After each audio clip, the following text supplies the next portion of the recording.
नमस्कार मित्रों, आज हमारे देश भारत में 14% आबादी मुस्लिम आबादी रहती है। और अगर हम भारत के प्राचीन इतिहास को देखें तो पता चलता है कि हमारे देश में हमेशा से मुसलमान नहीं रहते थे। हमारे भारत देश में इस्लाम धर्म की शुरुआत सऊदी अरब से हुई थी। तो यहाँ पर सबसे पहले मुसलमान कौन था और आखिर वह कौन था जिसके जरिए भारत में मुस्लिमों की संख्या बढ़ी और लोगों ने इस्लाम कबूल किया था। तो आइए मित्रों जानते हैं भारत में इस्लामिक उदय की कहानी को। भारत में पहले भी मुसलमान व्यापार के लिए आए अरब के लोग भारत से काली मिर्च और मसालों का व्यापार करते थे। अरब के मुसलमान नमाज के पाबंद थे, इसीलिए केरल के राजा भीम द्वितीय ने अपने व्यापार को बढ़ावा देने के लिए केरल में चुनावन जामा मस्जिद बनवाई थी, जिसके लिए अरब के मुस्लिमों ने भी पैसा दिया था। लेकिन उस वक्त वे लोग सिर्फ और सिर्फ व्यापार को ही अपना मकसद मानते थे। कई इस्लामिक धर्म गुरु भी भारत आए और इस्लामिक धर्म का प्रचार प्रसार भी किया था, लेकिन उनका मकसद कोई भी जंग करना या भारत में सत्ता जमाना नहीं था। भारत में सबसे पहले आने वाला पहला आक्रमणकारी मुसलमान मोहम्मद बिन कासिम था, जो 695 ईस्वी में पैदा हुआ था। सिर्फ 5 साल की उम्र में ही उसके पिता की मौत हो गई थी, जिसकी वजह से वह पढ़ाई लिखाई नहीं कर सका था। लेकिन मोहम्मद बिन कासिम बचपन से ही बड़ा होशियार और चालाक इंसान था और साथ ही वह खूबसूरत भी बहुत था।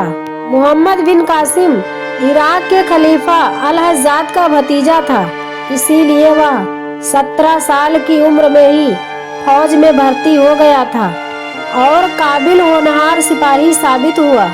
इसके पहले हमारा देश भारत सिंध राज्य हुआ करता था, जो अब पाकिस्तान में मौजूद है। सिंध पर राजा दाहिर सेन और उसका भाई धसिया दोनों भाई आधे आधे शासन करते थे।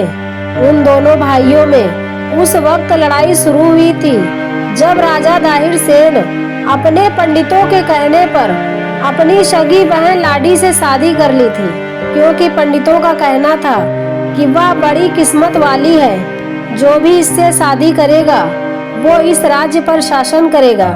जब इस बात की जानकारी राजा धसिया को हुई तो वह बहुत ही नाराज हुआ था। उसने अपने भाई राजा दाहिर सेन पर हमला करने का फैसला ले लिया था। जब तक राजा धसिया राजा दाहिर सेन पर हमला करता, उसे अचानक से चेचक की बीमारी हो गई थी और इस बीमारी के चलते ही उसकी मौत हो गई थी। अब राजा दाहिर सेन बड़ी ही अकड़ और घमंड के साथ शासन करने लगा, क्योंकि राजा धसिया के बाद पूरे सिंध पर उसका अकेले कब्जा हो गया था। इस तरह से उसने अपने पंडितों पर और ज्यादा विश्वास कर लिया था। कहा जाता है राजा दाहिर सेन एक जालिम और कट्टर दिल का इंसान था। वह अपनी जनता पर बहुत ही जुल्म करता था और सारी जनता उसके जुल्मों से बहुत परेशान थी। और इसी दौरान श्रीलंका के गवर्नर ने इराक के गवर्नर को बहुत सारे तोहफे देने के लिए एक जहाज रवाना किया था। उस जहाज में कुछ औरतें और कुछ आदमी हज के लिए गए थे। जब ये जहाज सिंध की तरफ से निकला, तब लुटेरों ने बंदरगाह पर इसे लूट लिया था और उसमें से सवार सभी यात्रियों को मार डाला था। और उसी जहाज में से एक इंसान बच गया था, जो किसी भी तरह से भागकर इराक के गवर्नर के पास जा पहुंचा था और उनसे सारी बात बताई। इराक का गवर्नर अल हज्जाज बिन यूसुफ बहुत ही जंगी मिजाज में लगा हुआ था, इसीलिए उसने एक मामूली खत के जरिए सुलझाना बेहतर समझा था। और उसने एक खत राजा दाहिर सेन को लिखा और कहा हमारे हुए नुकसान की भरपाई करें और लुटेरों को उनके किए की सजा दे। लेकिन राजा दाहिर सेन ने ये खत पढ़कर ऐसा नहीं किया और उन लुटेरों को सजा देने से मना कर दिया। राजा दाहिर सेन के इस रवैये से इराक के खलीफा बहुत ही नाराज हो गया और उसने भारत पर हमला करने का फैसला ले लिया था। मुसलमानों ने भारत पर पहला सफल आक्रमण किया था।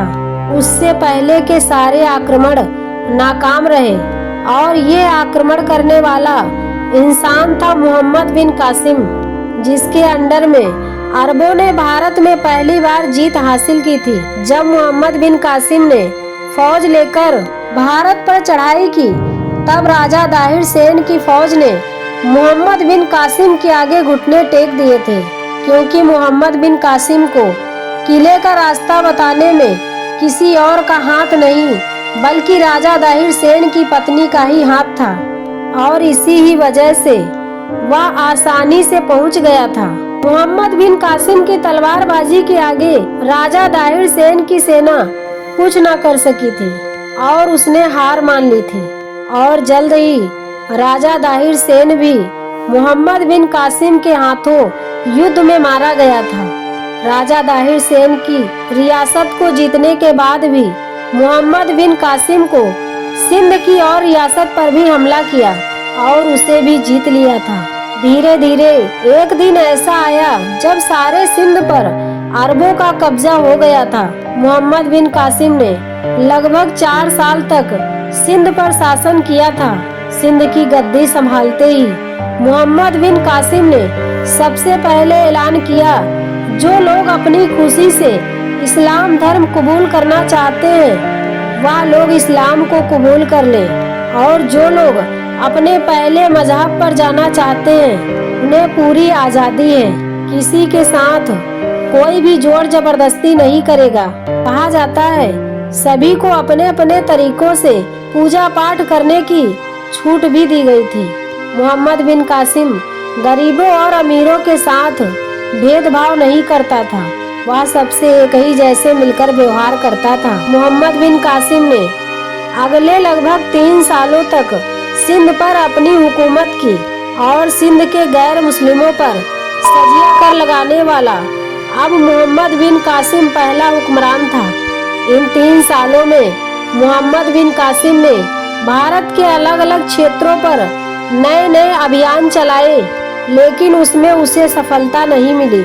मोहम्मद बिन कासिम भारत में अरबों के साम्राज्य के विस्तार में लगा ही हुआ था कि तभी अल-हज्जाज बिन यूसुफ की मौत हो गई और खलीफा अल-वलीद प्रथम का भी देहांत हो गया था, और उनकी जगह पर सुलेमान बिन अब्दुल मलिक गद्दी पर बैठा था। उसने अल-हज्जाज बिन यूसुफ के करीबी सरदारों और रिश्तेदारों को सभी को खत्म कर दिया था। मोहम्मद बिन कासिम भी पुराने खलीफा का खास आदमी था और रिश्ते में मोहम्मद बिन कासिम अल-हज्जाज बिन यूसुफ का भतीजा और दामाद भी था। इसीलिए सुलेमान बिन अब्दुल मलिक ने मोहम्मद बिन कासिम को भारत से इराक बुला लिया था। जैसे ही मोहम्मद बिन कासिम इराक पहुंचा, उसे तुरंत ही कैद कर लिया गया था और कैद में ही उसके साथ इतने जुल्म किए गए थे कि वहीं पर उसकी तड़प तड़प कर मौत हो गई थी। सुलेमान बिन अब्दुल मलिक पहले ही खलीफा अल-हज्जाज बिन यूसुफ से नफरत करता था और इस तरह से उसने उसके रिश्तेदारों और करीबियों को, खास तौर से मोहम्मद बिन कासिम को मारकर अपनी नफरत की आग बुझाई थी। तो मित्रों, ये थी भारत पर पहले मुसलमान मोहम्मद बिन कासिम के आक्रमण की कहानी। तो मित्रों, ये कहानी आप लोगों को कैसी लगी कमेंट कीजिएगा और हमारे चैनल को लाइक और सब्सक्राइब कीजिएगा।